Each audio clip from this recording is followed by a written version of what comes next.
Hello and welcome to Truth Seeker Psychic Readings, reminding you of who you really are. Today we're going to talk about coping with change. But before we do that, if it's your first time on the channel, please hit the subscribe button and throw me a like if you will, and we'll get started. So, first of all, when we talk about change, we need to remember that change is a constant in life.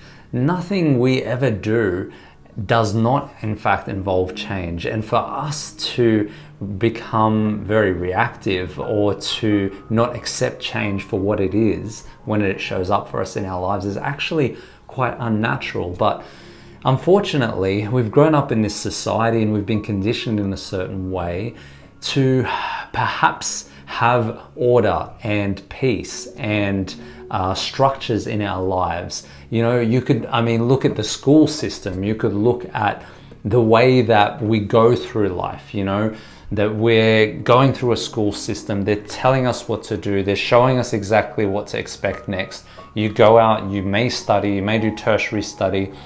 You have to go through certain structures in order to get a job, in order to practice. And a lot of this is structural and it is devoid of change. Change is more of a natural flowing thing of life. And I guess what we need to become familiar with is that change can be unexpected and it's not always pleasant, it's not always desirable, but it's a big part of life. Talking about change actually reminds me of a book, a very good book called Conversations with God by Neale Donald Walsch. And in this book, there's a famous quote which goes, "What you resist persists." And for me, that entails change, and that talks about how we don't accept things, and when we don't accept things and change comes about, we're pushing it away, we're resisting, and naturally what you're going to find in life is when you do resist, you'll find there's a lot of persistence in that resistance. So, moral of the story is learn to go with it. Now, Einstein, of course, as well, talked to us about the definition of insanity, which was, I think he said something like, repeating the same thing over and over again, expecting a different result, is the definition of insanity. And so, again, you know, coincides with change. I feel like within that statement, he was trying to also send that message that change is a constant. And of course, if you look at all of the great spiritual teachers, Jesus Christ, the Buddha, there's many examples, aside from those guys, where they had to go through major transformation, major change, upheaval in their lives. Often they were branded as rebels. Often they went against the norms and they went against political or social, emotional or physical or mental structures. And so really, it was a way of transformation, and they did great things because they accepted that change was a big part of life. So we can also look to them for inspiration. I want to reassure you guys that, you know, it does get easier with time and with practice, and mostly conscious awareness. So conscious awareness could be viewed as the light that shines onto darkness to reveal actual truth. And if we look at it in that way, we understand that it is the truth, and it is the truth of who we are. And so becoming consciously aware is a big step towards accepting change.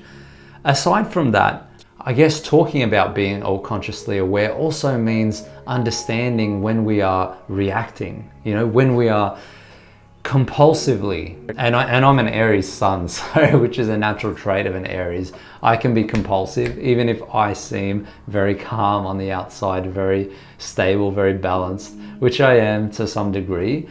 However, I am compulsive. I am very much head first into things. So I know all about reacting, and I've learned all about it throughout my own conscious awareness. But having the conscious awareness in your own self, realizing when you react, and I suppose understanding why is the biggest and the most fundamental thing for you to work with. So this takes us to certain methods, right? Certain methods that we can use to help us stop reacting and start responding to change, right?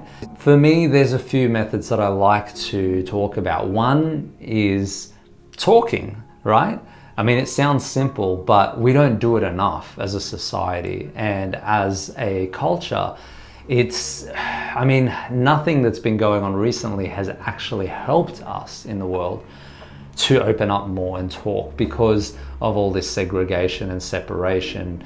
And that's a whole nother story. But what I'm talking about is having somebody or finding somebody that you are close with, or that you trust, or that you have a mutual understanding with, or is on your level, whom you can trust to talk about these things with these situations where you've reacted to change, where you've seen change as something of a dramatic thing.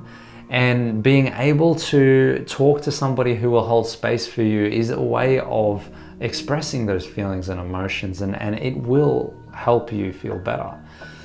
The second thing I like to do when it comes to change is journal.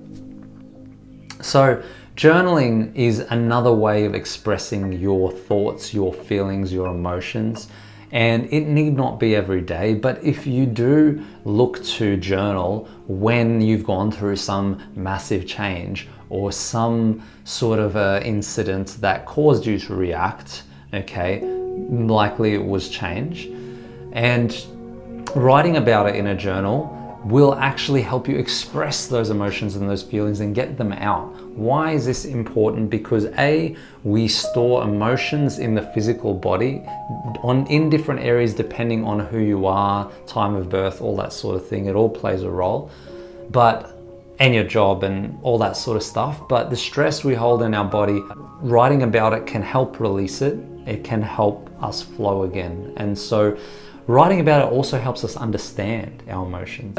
The third method I want to talk about is actually a practice. It's a daily practice, one that you do for several weeks in order to get results. And what it entails is, last thing you do before you go to bed at night, you basically go through in your mind or writing it down the movements of your day from start to finish.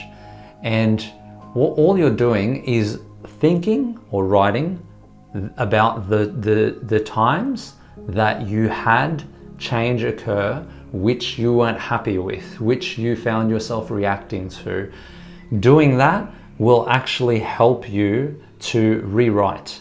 What we're doing is we're not just rewriting it, we're reprogramming the subconscious, because the time before you sleep, what you do before bed is in fact what your subconscious will work on through the night as you sleep. That's why it's so important just before you sleep, right? So if you can just imagine the change that you would prefer to have made, what you would have done differently in your day, or write about it in a journal or just anywhere, that act will actually translate into your sleep. Now, it won't happen overnight. It'll take several weeks. So practice it daily for several weeks and just see what happens. But it will actually reprogram your mind if you do it often enough, for long enough. Lastly, number 4, if the change that you've experienced is so intense, so impactful in such a short period of time, sometimes it just can be too much for us to deal with alone. And I understand that.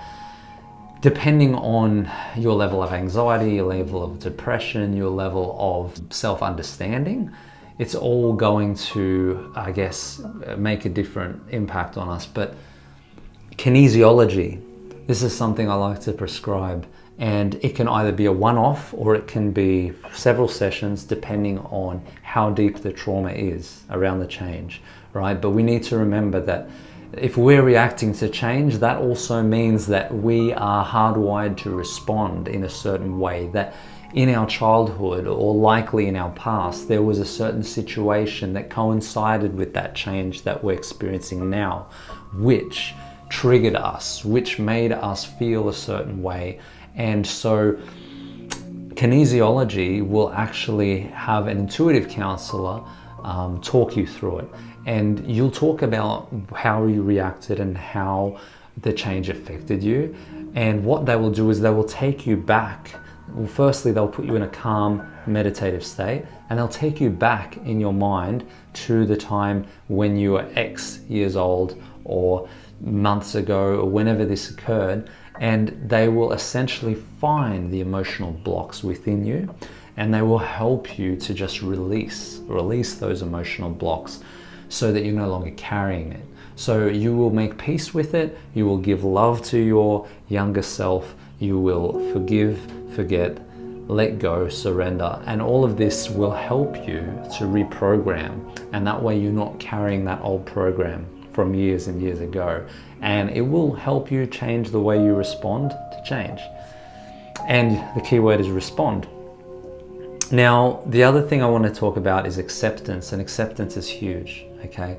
So learning to accept change, learning to see change, and this can be easier said than done, of course, but every time change occurs, taking a deep breath and just stopping and pausing and responding, okay?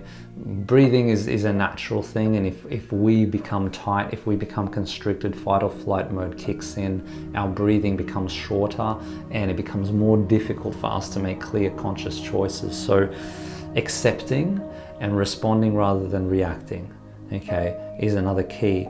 Now, lastly, through this whole process, life is full of changes, which means even if we've healed, even if we've done the work, it still means that change can occur in the future. And so when new change shows up for us in our lives, we need to view it through a different lens. And we need to just stop, and we need to just breathe, and we need to just wait and respond, okay? There is no need to panic. There is no need to rush. And if anybody is enforcing that on you, then that is not right, and you should pull away.